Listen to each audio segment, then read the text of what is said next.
Hello, my name is Matt. Welcome to Unbearable 73. It's finally time to do my Orville season 3, episode 7 review. But I keep wanting to get to this thing like on a Friday after it airs, and I want it not being till like Sunday or Monday. Man, my weekends have been killer, in a bad way. So, as usual, I'll follow up with my full spoiler thoughts on episode 6, just so you guys get conclusions.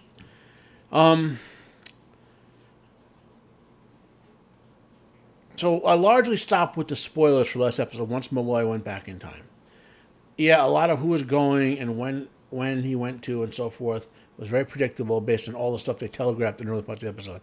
That being said, they did the foreshadowing very well, and it did not come across as forced. Okay, that would have been a big issue if it was too forced.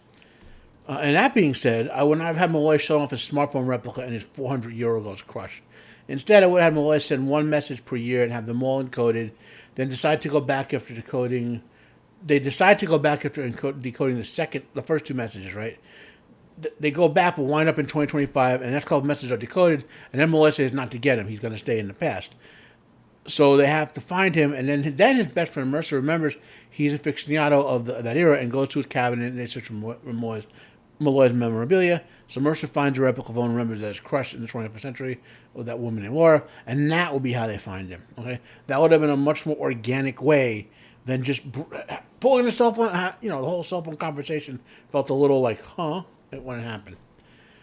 One of the changes I would have made, I would never have had Mercer say what he's going to do in 2025 to the Malloy family. Okay. That's just torturing Edward and Laura and the child in the womb. Okay, and although with the many worlds version of quantum mechanics the show seems to use, there are multiple universes where Laura, Edward, and the unborn child make it. If you still follow Rick and Morty logic, it makes the individuals virtually unimportant in those universes except as they value themselves, so to speak. But it was still very torturous to very cruel for Ed to come out and say that right then and there. For the few however much time you want to argue. Although, well, you can make a certain argument that they would have still lived a full lifetime before ceasing to exist, because there's no. Okay, so time, from the point of view of the universe, time is probably already done. Okay, so when they choose to travel back in time, the timeline that they just left continues moving forward, right? But how fast does it move forward? Like if it takes them 10 seconds back to travel back in time, does that mean only 10 seconds passed in the time they passed? It's not quite how it works, right? So anyway, not going to belabor the point. It was just very cruel for Mercer to say what he said. Okay? Now, my favorite thing, and granted, and maybe Seth is making himself look good with this on purpose, but anyway, my favorite thing in the season is especially how intelligent and morally contemplative Mercer is being depicted as. He can make the hard decision, which he certainly does this episode. There were no purely good decisions here. Mercer's been confronted with these issues several times in this season alone. In just the previous episode, he had to skirt the union laws and basically enable a situation where a non-crew member performed an illegal procedure to do the least bad thing, or rather to ensure the least worst outcome. I really enjoy the fact this episode took the ramifications of time travel very seriously. As I spoke about in my spoiler-friendly part, I'm a little leery with time travel episodes. Okay? Now, I rather enjoyed the subplot with Isaac and Burke. We can see Isaac trying to figure out the organic thing. We can see Burke still struggling with the death of our friend whom she had a crush on. I did have some technical issues with what they did as far as the mining goes. I mean, granted, maybe it's because I'm a little more scientifically aware, but drilling like a, 25-kilometer plus hole through the Earth's crust and sealing with a handgun, not too believable. I mean, there should have been a lot of material spewing out like a high-pressure hose from that hole. Anyway. Also, stealing those motorcycles should have counted as a significant historical disruption. Unless they brought them back. We don't know. So on to the episode 7 spoiler-friendly or limited spoiler review. I can tell you up front that this is an episode that I wanted to like a lot more than I did. This was really two completely separate episodes in one. I liked both, but felt that separating them into two episodes, even if they were shorter and then maybe padding them out by 5 or 10 minutes each would have benefited both storylines. The first major storyline is that the Orville is sent on a diplomatic mission by Admiral Halsey to open relations with the Genesi. The Genesi are a matriarchal society, very heavily so. Males are second-class citizens. Admiral Halsey is sending the Orville because they did so well and almost getting the treaty with the Krill. Mercer and Grayson decided the best way for them to open relations would be to ease the Genesi into the fact that the Union has equality, or between males and females, or rather has an egalitarian society, if you want to think of it that way. It's the better way to think of it, egalitarian. So aboard the ship, females, whenever the Genesi are involved or around, are given will be depicted or portrayed with the more significant roles like captain, chief engineering, and all that. And the males are basically used to being porters and servants. Okay? The second major storyline begins when the Orville detects a power signature on the world below. The world was chosen for the Genesi and Union to meet because it was a dead world. A species called the Navarians occupied the world, bled it dried, and left 10 years before the story takes place. The males of the command crew plus Ensign Burke head down to the world to track down the signature. A little bit of good humor. There's a little bit of good humor in part. Again, with for example, with Bortus, they have a scene where they give him a look like, and he's like, "What?" And he goes, "Well," and basically saying, "Look, you're not going to mix well with the Genesi," And then Mercer, when they discover the system on the planet, Mercer's like, "I'll go down and do it. I'll go down to the planet and basically give the boys something to do." And he takes Bortus, and then Kelly says he has to take the security guy, or suggests he does, and he takes Bortus for security, and so forth. So Ensign Burke is on the vessel going down along with Mercer. I think it's Mercer, Malloy, and Bortus. They arrive at the underground base. They take an elevator down and find a lab. After exploring a bit, they encounter a lone Kaelon who identifies himself as Timus. I keep wanting to call this guy Timmy, South Park character. Not because of anything he did, but just because the name.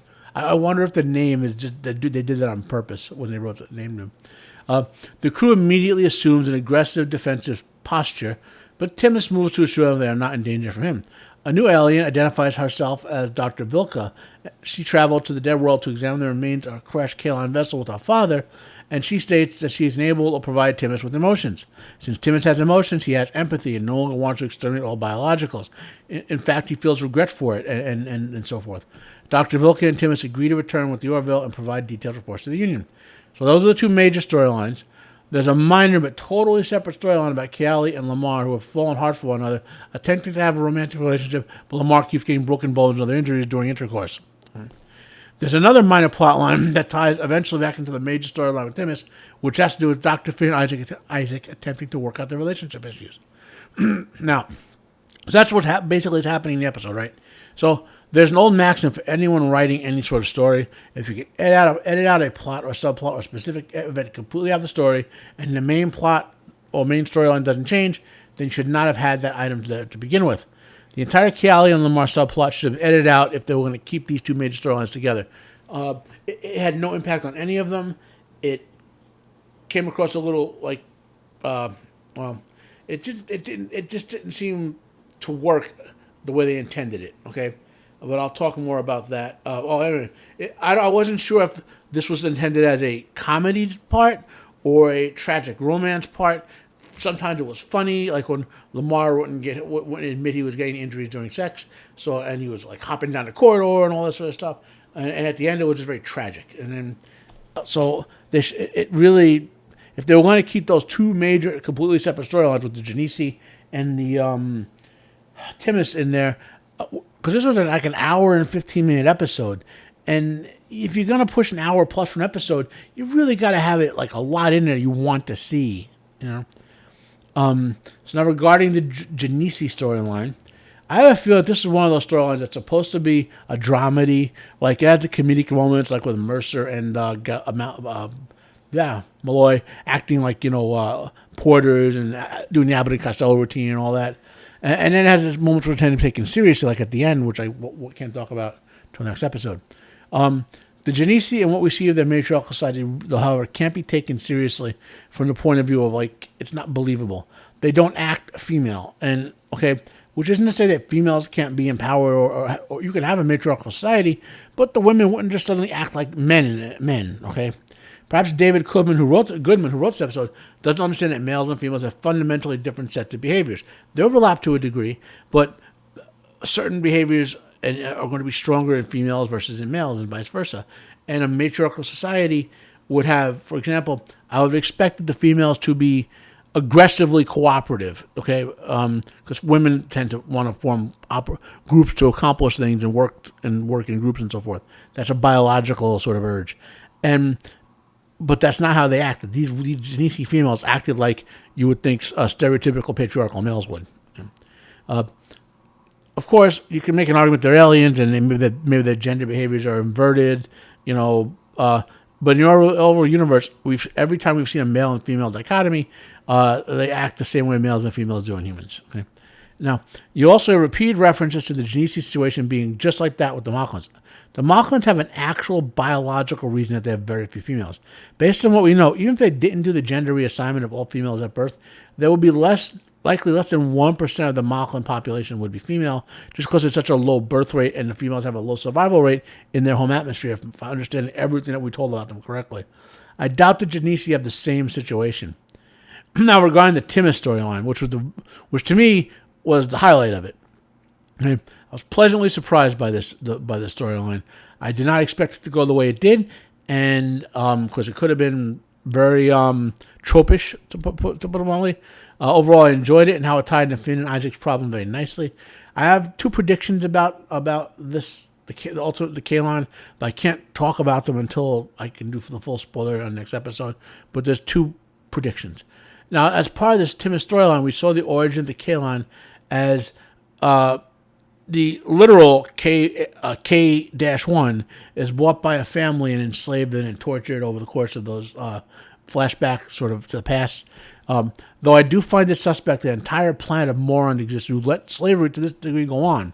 Okay, they're intelligent enough to produce advanced robots like the Kaelon, where you would think they'd be intelligent enough to determine that something bad could happen, and some of them might have been concerned about the enslaving sapient beings and whatnot. Now, my spidey senses are going off on the storyline for two possible reasons, and with the long-term possible direction. So that's the whole stuff I can't really talk too much about without spoiling stuff. I will credit one thing, however, in a big way. The techno-babble that they use in this part of the plot is actually very good. Okay, and a minor note, when they were going down the elevator to the underground lab where they found Timus and Dr. Vilka, the elevator down, like they scanned the energy source as being like 20 meters below the surface, but the elevator went down way more than 20 meters. Way more. Okay? So my final thoughts, episode wound up being a mixed bag, and I'll say one final time it should have been split into two episodes. The only part that really stands on its own as a complete and enjoyable storyline is what I refer to as the Timus storyline. I have a feeling, and even the Timus one would have benefited more from another 10 minutes of content. I have a feeling that there was a 10-minute order by Hulu, I guess, for this season, and because of the way you have to pay people and credit people with the acting unions and all, they had material they thought would be good for maybe 12 or 13 episodes, and they tried to fit it into these hour, 20-minute structures so they can have 10 episodes and maybe not pay people more money in their contracts. Like the actors might have been contracted to 10 episodes, so if they want to do 13, they have to pay them more or whatever. So but there was no, but they were allowed to go for, say, an hour or 20, like really long episodes within their contract or the contract. Okay? You'll note when they do this, the actors and the subplots tend to split up. So one set of actors is acting in one subplot more than they are in the other subplot. Right? For example, Isaac and Dr. Finn were very active in the Timus subplot, and Lamar was there, but those three weren't very active in the Genesi subplot. Right? So, because it's kind of a mixed bag with the 2.5 episodes switched into one, I'm going to rate it 7.5. Comment down below if you have any questions for me about this video or this episode. Please share your thoughts. Share this video if you enjoyed it. Like if you like. Dislike if you dislike. Subscribe if you want to hear more from me. My name is Matt. This has been Unbearable 73. Have a nice day, and I am out of here.